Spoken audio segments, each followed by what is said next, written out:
السلام علیکم. وعلیکم السلام ورحمۃ. عمرے کا کی طریقہ کار ہے؟ عمرے کا کیا طریقہ کار ہے؟ جی ٹھیک ہے جی مولانا بتا دیں. عمرے میں کچھ زیادہ کام نہیں، حج کی اس میں بہت تھوڑا کام ہے کہ آپ جائیں گے تو پہلی بات تو گھر سے چلتے وقت 2 رکعت نماز پڑھے، یہ خیر و برکت یہ ہر سفر میں چاہیے کہ جب بھی آدمی گھر سے جائے پڑھ لیا کرے.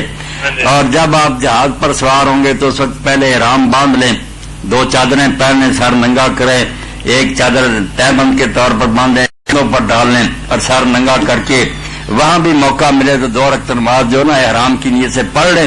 اور بعد میں پھر جب سلام کہیں اس کا تو زبان سے لبیک اللہم لبیک تلبیہ شروع کر دیں. یہ احرام، اس میں پھر آپ سر نہیں ڈھانکیں گے، خوشبو نہیں لگائیں گے. اب مکہ معظمہ تک یہی پڑھتے جانا، جتنا پڑھا جا سکے نمازوں کے ساتھ آگے پیچھے پڑھنا. جب مکہ معظمہ جائیں تو پہلا کام کرنے کا طواف کعبہ، کہ آپ سامان کی جگہ رکھیں اور اگر تھوڑی دیر آرام بھی کر لیں، بلکہ رات بھی سو رہے ہیں تو کوئی بات نہیں کہ جاتے ہی ضرور کرنا. آپ اچھے طریقے سے آرام کر کے نہا کر پھر جائیں. نہا لیں، بے شک صابن خوشبودار نہ استعمال کریں، نہا لیں اور جائیں بیت اللہ شریف میں. مسجد حرام میں کوئی نفر نہیں جا کر پڑھنے، وہاں داخل ہو کر سب سے پہلا کام بیت اللہ شریف کا طواف ہے. 7 چکر حجر اسود سے شروع کرنے ہیں، حجر اسود پر ختم ہوں گے. 7 پھیرے بیت اللہ شریف کے گرد ہیں، یہ طواف ہے. وہاں جو ہے نا حجر اسود کے سامنے صرف اللہ اکبر آپ نے کہنا، یا زیادہ سے زیادہ بسم اللہ اللہ اکبر. اس کے علاوہ لمبا چوڑا جو پڑھنے کے لیے لکھتے ہیں نا نیتیں وغیرہ وہ کوئی نہیں کرنی. اللہ اکبر کہیں جیسے نماز کے لیے کہتے ہیں یا بسم اللہ اللہ اکبر، بس اس کے سامنے یہ کہہ کر شروع کر دیں. طواف کے دوران میں کوئی ایسا ذکر نہیں جو آپ کے لیے ضرور یاد کرنا ضروری ہو. ایک دعا جو عام یاد ہے جو آپ سے ثابت بھی ہے کہ جب 3 دیواریں ختم ہو جائیں اور ایک دیوار رہ جائے رکن ایمانی سے لے کر حجر اسود کی جو ہے تو یہاں ربنا آتنا فی الدنیا حسنۃ وفی الآخرۃ حسنۃ وقنا عذاب النار یہ یاد ہو تو یہ پڑھیں.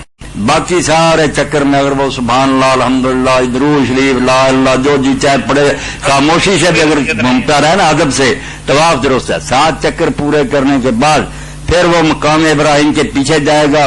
مقام ابراہیم سے دور پیچھے بھی کھڑا ہونا پڑے تو کوئی بات نہیں، مگر کھڑے اس طرح ہونا کہ سیدھ میں ہو جائے، وہ حضرت مقام ابراہیم بھی سامنے آ جائے، بیت اللہ شریف بھی سامنے آئے. وہاں 2 رکعت نماز پڑھنی. یہ 7 چکر اور 2 رکعتیں جب پڑھ لی یہ ہو گیا طواف. اب آپ جائیں گے صحیح صفا مروہ کی کے لیے. اس کے لیے بھی یہ بات ذہن میں رکھنی چاہیے جو لوگ بھول جاتے ہیں کہ پھر حجر اسود پر آنا ہے. حجر اسود کے سامنے آ کر رخ کر کے اگر بوسہ دیا جا سکے یا وہ ہاتھ لگایا جا سکے ٹھیک، ورنہ سامنے منہ کر کے اللہ اکبر یہ کہہ کے پھر آپ صفا کی طرف جائیں، صفا پر کھڑے ہو جائیں، دعائیں کریں. وہ جو دعائیں ثابت ہیں وہ تو یہ کہ 3 بار آپ کہیں اللہ اکبر اللہ اکبر اللہ اکبر. اور کہیں دوڑنا ضروری ہے؟ دوڑنا ضروری ہے؟